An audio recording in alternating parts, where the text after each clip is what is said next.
Ya, salam sehat, tetap semangat. Kembali lagi kita belajar IPA kelas 8. Kali ini kita akan belajar bab 2 ya. Kita akan belajar bab 2 tentang usaha dan pesawat sederhana dalam kehidupan sehari-hari. Jadi kita akan mempelajari usaha dan pesawat sederhana dalam kehidupan sehari-hari. Namun sebelum belajar, kita patut bersyukur ya, berterima kasih kepada Tuhan karena Tuhan telah memberi kesehatan kepada kita hingga sampai saat ini. Kita ungkapkan rasa syukur kita dengan berdoa. Berdoa dimulai.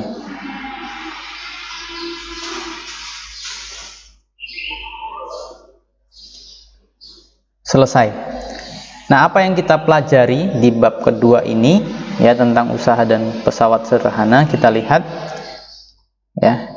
Ini salah satu contoh gambar ya, orang yang sedang melakukan usaha ya dengan menggunakan pesawat sederhana. Ini salah satu contoh pesawat sederhana ya, jadi angkong kalau daerah kita. Nah, ini penjelasannya. Pernahkah kamu melihat orang yang mengangkut kelapa sawit ya, atau kalau tidak kelapa sawit, barang-barang yang berat ya, yang berat ya, dengan menggunakan gerobak dorong ya. Tahukah kamu ternyata dengan menggunakan gerobak dorong ya, memindahkan barang yang berat ya, lebih mudah daripada mengangkat dengan tangan. Jadi lebih mudah mengangkat dengan gerobak dorong daripada dengan tangan. Mengapa demikian?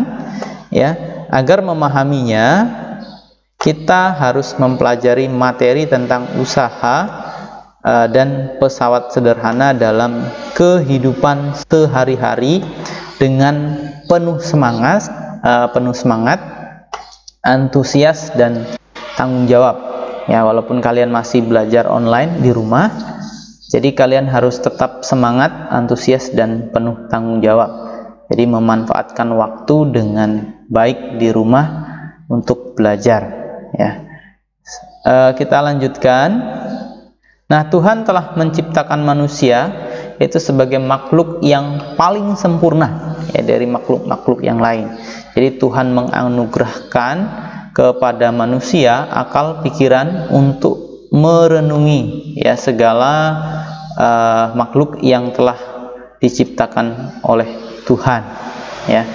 Melalui akal pikiran tersebut manusia dapat menemukan berbagai alat ya, misalnya gunting ya, yang dapat digunakan untuk memotong kertas, misalnya membuka sebuah bingkisan atau membuka bungkus makanan, katrol misalnya yang digunakan untuk mengambil air dari sumur, sekrup untuk menyatukan beberapa kayu sehingga kita dapat membuat meja, pinset misalnya untuk mengambil beberapa objek ya saat kita melakukan praktikum, dan masih banyak lagi ya hasil pemikiran manusia yang dibuat oleh manusia untuk memudahkan kerja ya.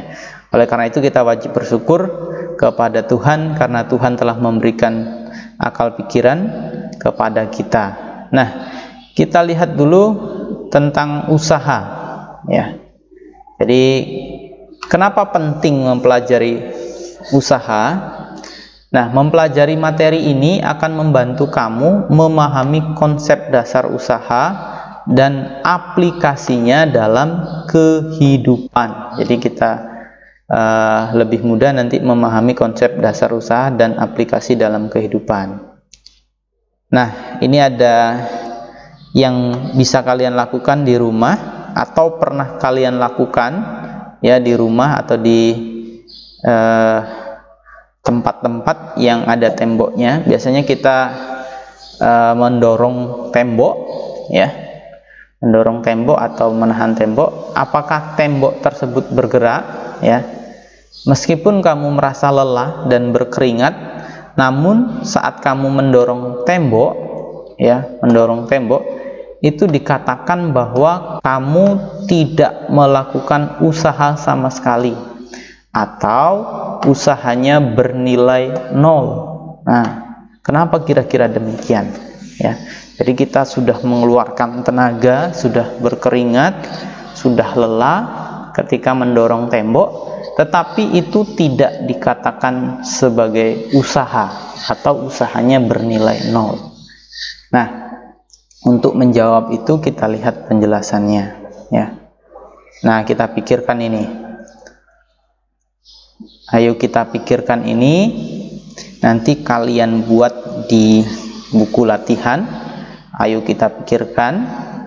Jadi setelah membaca pernyataan-pernyataan tadi, ya, pernyataan ini, ya, misalnya nomor 1. Benny mendorong meja dengan gaya 10 Newton sehingga meja tersebut berpindah sejauh 2 cm, ya, sejauh 2 cm. Apakah ini termasuk usaha atau bukan usaha? Kalian tinggal checklist di sini. Misalnya usaha, checklist, ya. Nah, memang untuk nomor 1 ini itu adalah usaha. Ya, nomor 1 itu adalah usaha. Nah, nomor-nomor yang lain itu silahkan kalian analisis sendiri hasilnya. Nanti silahkan ditulis di buku latihan, lalu dikirim ke Google Classroom. Ada 5, ya, yang harus kamu analisis. Nah, kita lihat sekarang pengertiannya. Semakin besar gaya yang digunakan untuk memindahkan benda, semakin besar pula usaha yang dilakukan, ya. Jadi ketika kita menggunakan gaya semakin besar pula usaha yang dilakukan.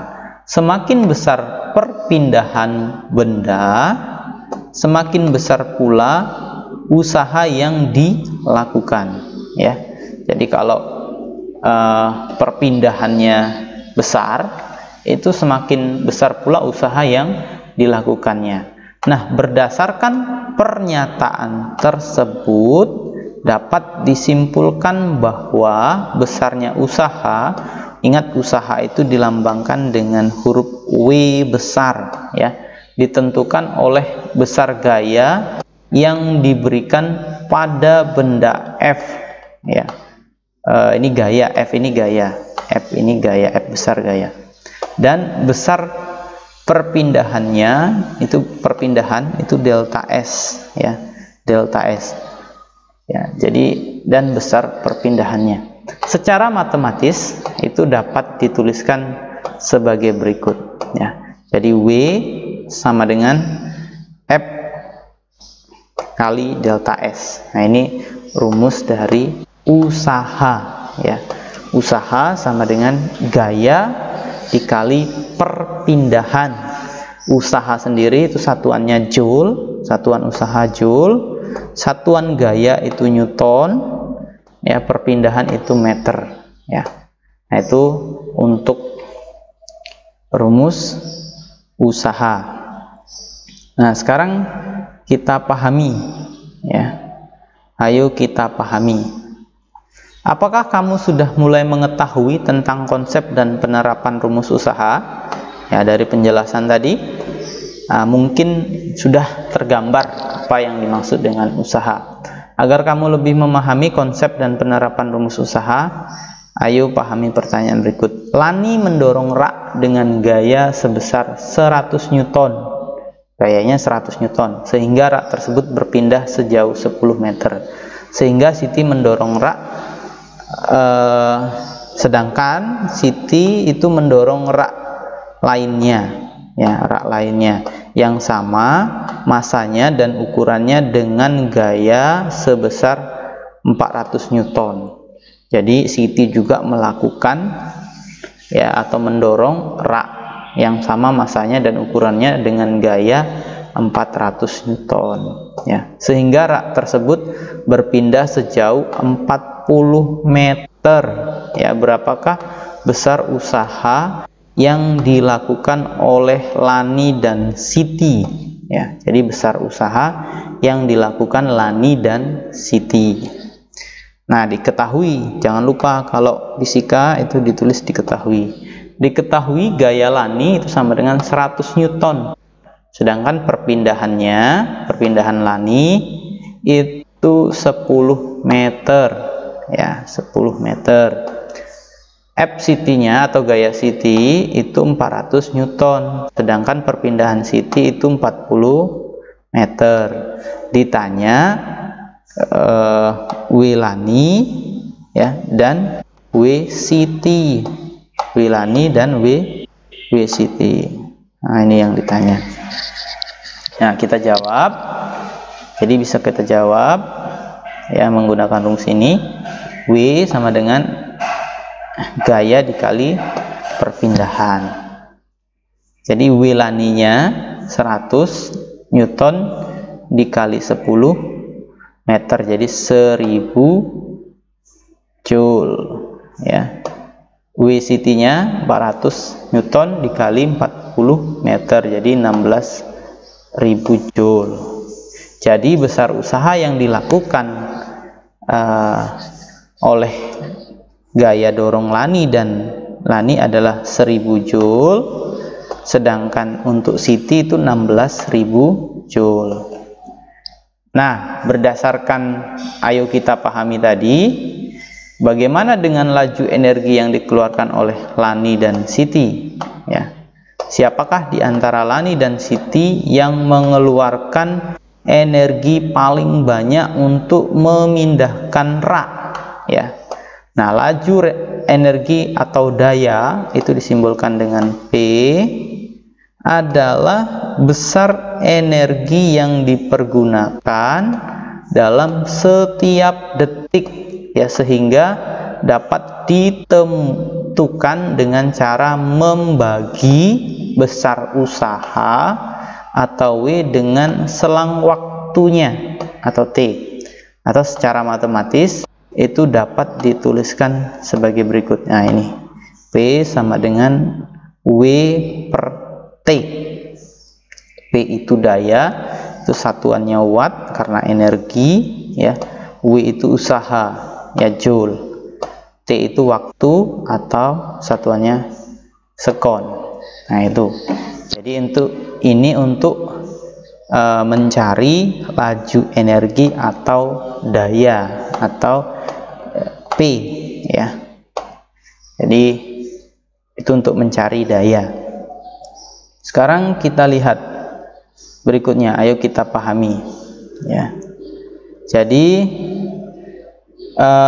supaya kita lebih memahami tentang energi yang diperlukan oleh Lani dan Siti untuk memindahkan rak tadi, kita simak penjelasannya, ya, soal-soal berikut ini. Lalu, ya, memindahkan rak dengan usaha sebesar Lani memindahkan rak dengan usaha sebesar 1000 Joule dalam waktu 10 sekon, sedangkan Siti memindahkan rak tersebut dengan usaha 16.000 Joule dalam waktu 40 sekon. Berapa daya yang dikeluarkan Lani dan Siti untuk memindahkan rak? Jadi yang ditanya daya. Jadi usaha Lani tadi 1000 Joule, usaha Siti itu 16.000 Joule, T Lani itu 10 sekon, T Siti itu 40 sekon, ya. Jadi ditanya itu daya Lani dan daya Siti. Nah, kita lihat sekarang, kita gunakan rumus P sama dengan W per T. Jadi P Lani itu 1000 Joule dibagi 10 sekon sama dengan 100 watt, ya. Jadi 100 watt daya untuk Lani. Sekarang daya Siti itu sama dengan 16.000 Joule dibagi 40 sekon, jadi 400 watt, ya. Jadi daya yang dikeluarkan Lani itu sebesar 100 watt, ini untuk Lani 100 watt, sedangkan untuk Siti itu 400 watt, ya. Ayo kita selesaikan. Ini ada soal yang bisa kamu selesaikan di rumah. Ini dibuat di buku latihan, soalnya ayo kita selesaikan. Jadi Bapak bacakan soalnya supaya nanti kalian tinggal mengerjakan dan lebih paham. Benny, jadi Benny itu mendorong kereta belanja dengan gaya sebesar 250 Newton, ya.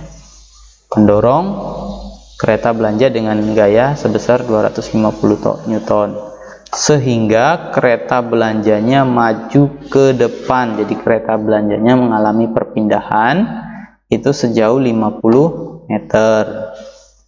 Waktu yang diperlukan oleh Benny untuk mendorong kereta belanja tersebut adalah 50 sekon. Nah, apa yang ditentukan? Yang ditentukan yang pertama besar usahanya. Masih ingat ya, rumus besar usaha W sama dengan F gaya, ya, dikali delta apa tadi? Delta S atau perpindahannya. Kalau dayanya P sama dengan W per T. Nah, ini Bapak rasa bisa nih. Ya, silakan nanti dikerjakan di buku latihan. Oke, selanjutnya kita ke pesawat sederhana, ya. Pesawat sederhana. Kenapa penting? Ya, membantu kita untuk memahami konsep pesawat sederhana dan penerapannya dalam kehidupan sehari-hari serta dalam sistem gerak manusia. Nah, kita diskusikan dulu ini, ya, lakukan pengamatan. Ini juga silahkan dikerjakan di buku latihannya. Ayo kita diskusikan, ya.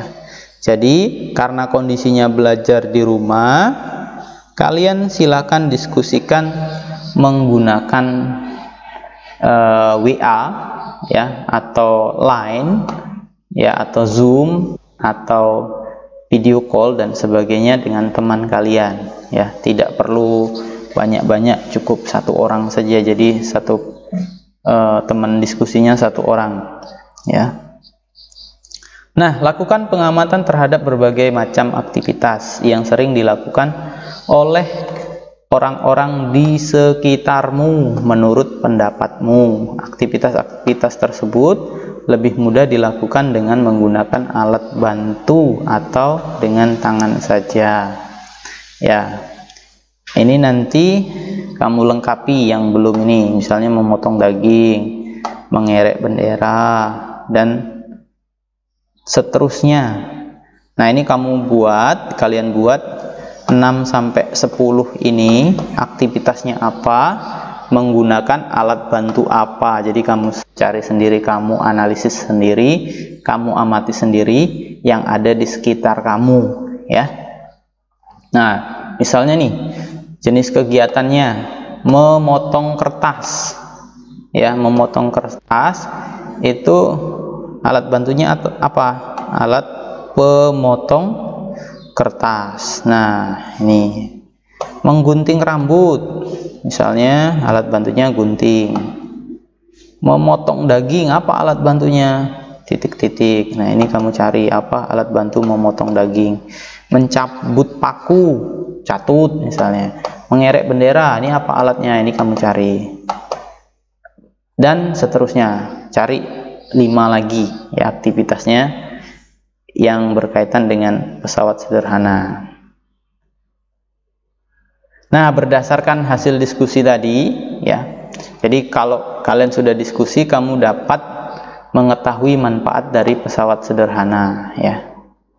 Jadi intinya pesawat sederhana itu adalah alat yang digunakan oleh manusia untuk mempermudah pekerjaan manusia, ya. Jadi alat yang mempermudah pekerjaan manusia. Nah, jadi kita bahas di sini beberapa jenis pesawat sederhana yang ada di sekitar kita, ya. Jadi pesawat sederhana ini yang ada di sekitar kita. Yang pertama jenis-jenis pesawat sederhana itu katrol, ya. Katrol. Ini contoh dari katrol. Mungkin di rumah masih ada yang menggunakan katrol ini untuk mengambil air, ya, biasanya digunakan untuk mengambil air, ya. Tahukah kamu bagaimana seseorang dapat mengambil air dari sumur yang dalam dengan menggunakan timba? Ya, ini karena orang tersebut memanfaatkan katrol tetap. Ini katrol tetap namanya, ya. Berfungsi untuk mengubah arah gaya. Jika tali yang terhubung pada katrol ditarik ke bawah, maka secara otomatis timba yang berisi air tadi akan terkerek ke atas. Keuntungan mekanis katrol tetap itu sama dengan 1, ya. Jadi keuntungan mekanisnya itu sama dengan 1. Kenapa 1? Karena pada katrol tetap tunggal, gaya kuasa, ya, yang digunakan untuk menarik beban itu sama dengan gaya bebannya. Jadi gaya kuasa atau tenaga yang kita keluarkan itu sama dengan bebannya, ya. Itulah kenapa 1.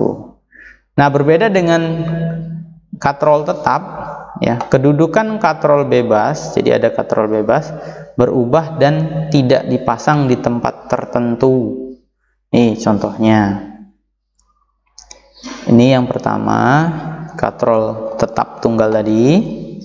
Jadi FK-nya sama dengan FB. Ini katrol tunggal bebas, ya. Jadi ini katrolnya, ya, bebas bergerak, tunggal.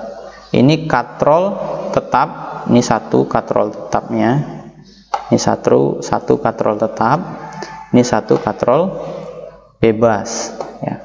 Jadi untuk FK-nya sama dengan setengah FB, ya. Gaya kuasa setengah gaya beban. Jadi KM-nya, keuntungan mekanisnya untuk katrol tetap dan 1 katrol bebas ini 2, ya. KM-nya 2 nilainya, ya. Itu untuk 1 katrol tetap dan 1 katrol bebas. Selanjutnya kita lihat katrol bebas, ya. Ini berfungsi untuk melipatkan gaya sehingga gaya pada kuasa yang diberikan untuk mengangkat benda menjadi lebih kecil daripada gaya bebannya, ya.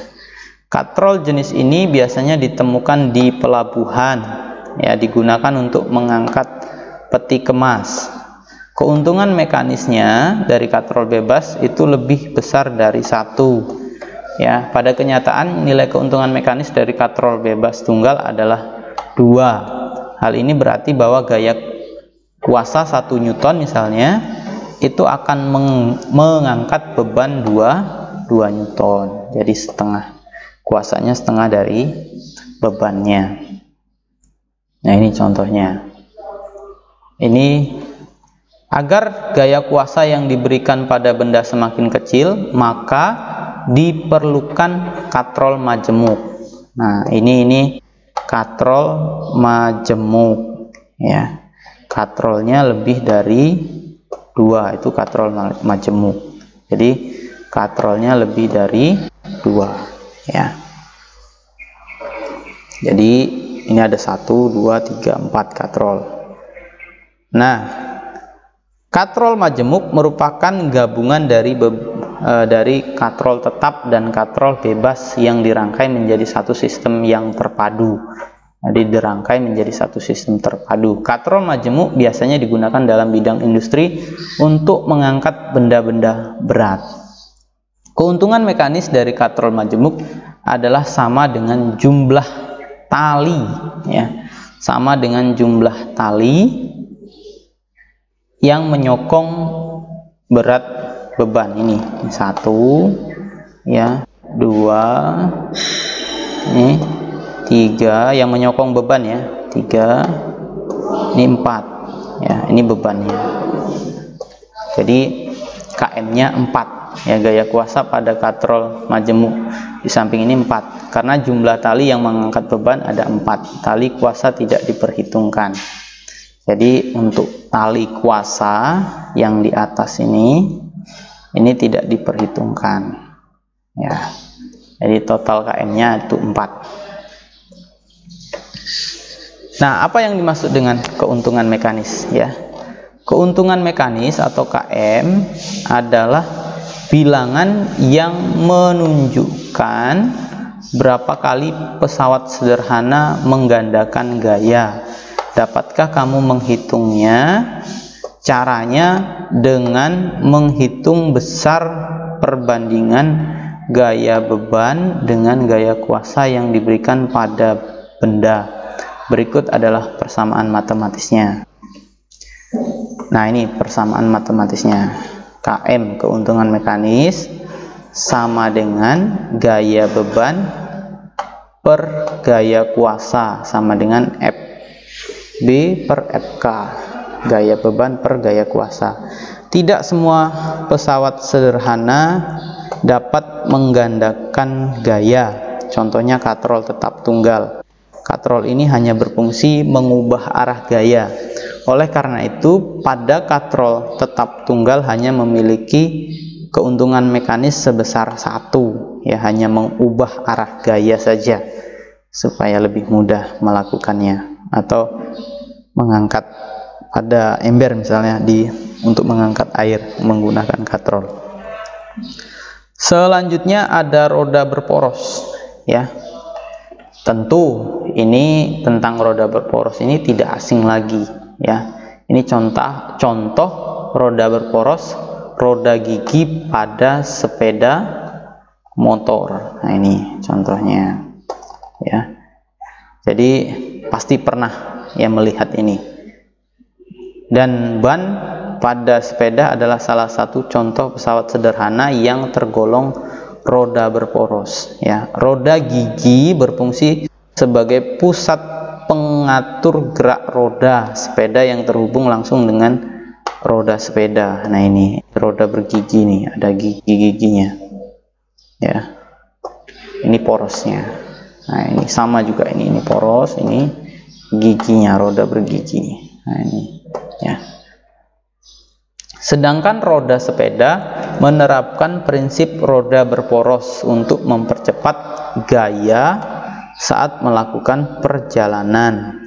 Gambar 2.4 itu menunjukkan roda gigi pada sepeda motor sebagai contoh roda berporos. Selain roda sepeda, contoh penerapan pesawat sederhana jenis roda berporos adalah pada kursi roda, mobil, ya, motor, dan sepatu roda. Selanjutnya ada bidang miring, ya, bidang miring. Bidang miring merupakan bidang datar yang diletakkan miring atau membentuk sudut tertentu sehingga dapat memperkecil gaya kuasa. Contoh penerapan bidang miring adalah tangga, ya. Biasanya tangga itu dibuat miring, ya. Jarang sekali tangga dibuat vertikal. Jadi biasanya kalau kita naik tangga itu ada kemiringan tertentu. Sekrup, ya, sekrup itu termasuk bidang miring. Dan pisau, ya. Jadi kalau kalian perhatikan pisau yang ada di rumah itu, dia menggunakan prinsip bidang miring, ya. Ini gambar sekrup, ya. Nah, ini Bapak yakin pasti kalian pernah melihat, ya, sekrup. Nah, kita lihat keuntungan mekanis, ya, bidang miring. Nah, keuntungan mekanis bidang miring itu dapat dihitung KM, ya, keuntungan mekanis sama dengan gaya beban FB per gaya kuasa. Berarti nanti gaya bebannya FB-nya per kuasanya, ya. Nah, bagaimana kalau kan ini sisinya segitiga nih, ya, segitiga. Nah, bagaimana menghitung KM-nya, ya? Nah, untuk menghitung KM-nya, FB itu kan FB per FK sama dengan L per H. L itu sisi bidang miring, ya. Kalau di sini ini bidang miring L-nya, ini L ya. Ini H. Nah, ini H. Nah, itu H berarti KM-nya untuk bidang miring, ini KM untuk bidang miring. Ya, sama dengan L ya, L per H ya. Tadi sudah disinggung KM keuntungan mekanis, FB gaya beban, FK gaya kuasa, L panjang bidang miring, H itu tinggi bidang miring. Kita lanjut ya, membuktikan bahwa skrup adalah salah satu contoh bidang miring. Nah, ini bisa kalian lakukan di rumah ya. Meletakkan paku alatnya paku ya, terus kertas berbentuk segitiga siku-siku. Apa yang harus dilakukan? Meletakkan paku ya besar di atas kertas segitiga. Nah, seperti gambar ya. Gulunglah paku tersebut hingga mencapai ujung kertas. Amati bentuk kertas yang kertas pada sisi gulungan. Nah, nanti diamati. Jadi buat dulu kertas segitiga seperti ini, terus sesuai dengan ukuran pakunya ya. Kertas berbentuk segitiga ini A, posisi kertas dan paku ini ya. Jadi nanti digulung. Berdasarkan hasil pengamatanmu, buatlah kesimpulan yang berkaitan dengan penerapan bidang miring. Jadi setelah digulung, kamu buat kesimpulan. Selanjutnya itu ada pengungkit ya, pengungkit. Apa itu pengungkit? Ini salah satu jenis pesawat sederhana yang paling banyak digunakan dalam kehidupan sehari-hari. Apa contohnya? Ya, misalnya gunting, linggis, jungkat-jungkit, pembuka botol, pemecah biji kenari, sekop, koper, pinset dan sebagainya. Sangat banyak sekali ya. Nah, nanti tabel 2.3 menunjukkan berbagai jenis pengungkit yang dikelompokkan berdasarkan variasi letak titik tumpu ya, lengan kuasa dan lengan beban. Ya, kita lihat sekarang. Nah, ini posisi lengan kuasa dan lengan beban. Nah, ini. Nah, kalau ini untuk memudahkan kalian mengingat, ingat saja jungkat-jungkit ya. Ada lengan kuasa ya. Lengan kuasa itu dari titik tumpu ke gaya kuasa ya, atau lengan beban itu dari titik tumpu ke beban. Nah, itu. Oke. Pengungkit dapat memudahkan usaha dengan cara menggandakan gaya kuasa dan merubah arah gaya. Agar kita dapat mengetahui besar gaya yang dilipat gandakan oleh pengungkit, maka kita harus menghitung keuntungan mekanisnya. Nah, cara menghitungnya ya, cara menghitung keuntungan mekanisnya, KM sama dengan FB beban, gaya beban per gaya kuasa, atau maka KM tuasnya LK itu per LB ya. Nah, ini tadi menurut syarat keseimbangan tuas. Ingat, ini syarat keseimbangan tuas. Jadi FB kali LB sama dengan FK kali LK.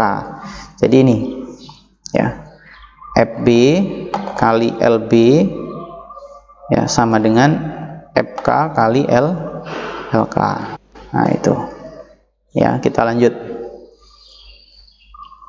Oh, penjelasan ini dulu supaya kalian paham.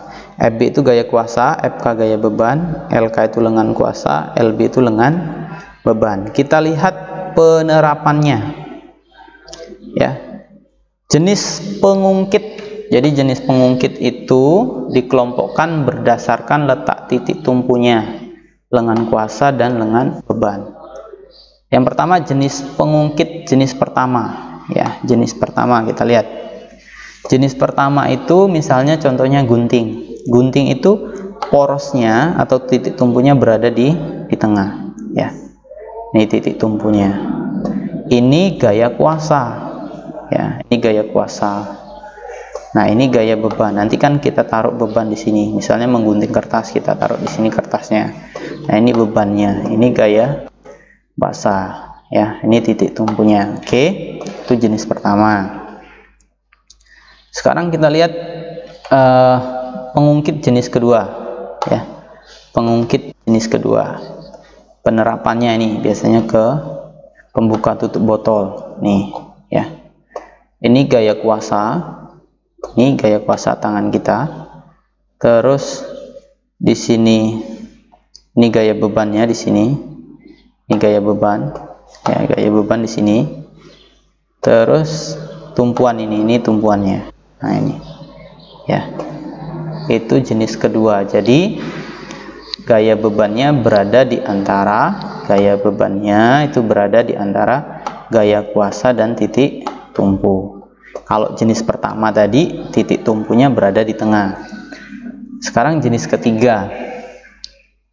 Jenis ketiga itu gaya kuasanya berada di tengah. Nih, ini di sini gaya kuasanya. Ya, gaya bebannya. Ini gaya bebannya. Biasanya kita taruh benda di sini. Ini titik tumpunya. Tumpuannya di sini. Ini tumpuannya. Oke. Jadi itu tumpuannya. Nah, kita diskusikan sekarang. Menurut kamu, apakah pengungkit jenis ketiga dapat membuat gaya kuasa yang digunakan untuk mengangkat beban menjadi lebih kecil dari gaya bebannya? Nah, kamu jelaskan. Ayo kita pikirkan. Benny dan ayahnya sedang bermain jungkat-jungkit di taman kota, ya. Ketika tumpuan berada di tengah-tengah jungkat-jungkit, ya, Benny tidak dapat mengangkat ayahnya. Bagaimana caranya agar Benny dan ayahnya dapat berjungkat-jungkit? Nah, itu kamu pikirkan bagaimana caranya, ya. Ayo kita lakukan. Nah, ini karena di rumah untuk ini tidak bisa dilakukan, ya, karena bahannya harus ada di lab. Bahannya ada di lab nih, ya. Ya, ini tidak bisa dilakukan. Nah, ini di rumah bisa dilakukan, mengidentifikasi. Nah, ini nanti dicatat, dibuat di buku latihan, ya. Mengidentifikasi pesawat sederhana yang ada di rumah. Jadi pesawat sederhana yang di rumah. Apa yang diperlukan? Cuman buku IPA dan alat tulis. Apa yang dilakukan? Identifikasilah minimal 10 macam alat yang termasuk pesawat sederhana yang ada di rumahmu. Catat hasilnya di buku latihan, ya. Identifikasi saja. Selanjutnya, yang kedua, prinsip kerja pesawat sederhana pada sistem gerak manusia. Selain pada peralatan yang biasa kamu gunakan pada kehidupan sehari-hari, prinsip pesawat sederhana juga ada yang berlaku pada struktur otot dan rangka manusia. Jadi misalnya pada kegiatan mengangkat barbel, telapak tangan yang menggenggam barbel berperan sebagai gaya beban. Titik tumpu berada pada siku, sendi di antara lengan atas dan lengan bawah, dan kuasa adalah lengan bawah, ya. Titik tumpu berada di antara lengan beban dan lengan kuasa. Oleh karena itu, lengan disebut sebagai pesawat sederhana. Jenis pengungkit jenis ketiga. Nah, ini kita lihat di sini, ya. Jadi kita lihat, ya. Ini kuasanya. Kuasa berada di sini. Ini beban, ya. Ini titik tumpu. Oke, jadi dari titik tumpu ke kuasa itu lengan kuasa, dari titik tumpu ke beban itu lengan beban, ya. Seseorang mengangkat barbel.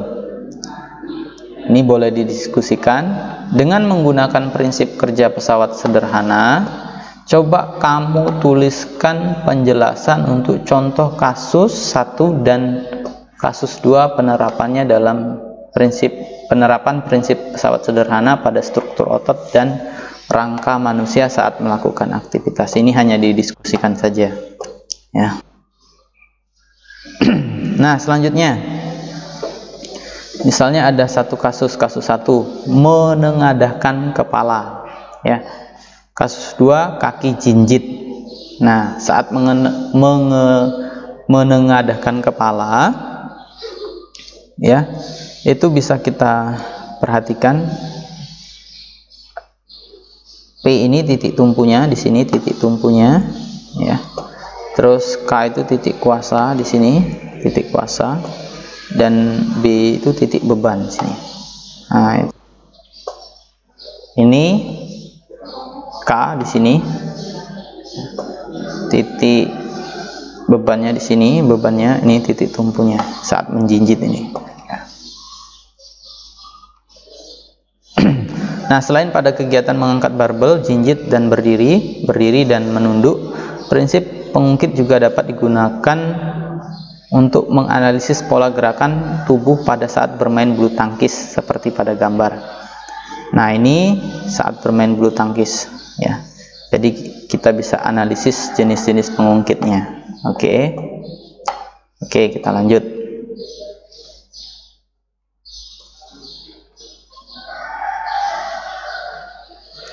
Ini tidak perlu dilakukan. Oke, kita lanjutkan.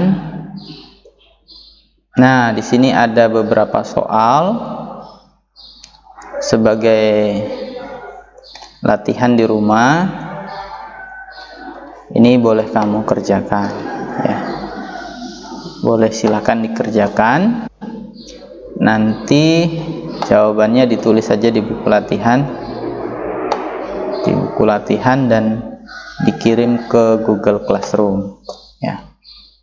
Oke, ini ada 10 pertanyaan. Nah, ini cukup mudah pertanyaannya. Bapak sudah jelaskan sebagian tadi di penjelasan. Nah, sampai di sini untuk bab kedua, ya, usaha dan pesawat sederhana. Semoga penjelasan Bapak memotivasi kamu untuk belajar tentang usaha dan pesawat sederhana. Sampai jumpa di video selanjutnya. Terima kasih sudah menyaksikan video ini. Jangan lupa sebagai bentuk dukungan kalian terhadap dunia pendidikan atau channel Bapak supaya bisa lebih berkembang, kalian like, share, and subscribe. Terima kasih. Sampai jumpa di video berikutnya.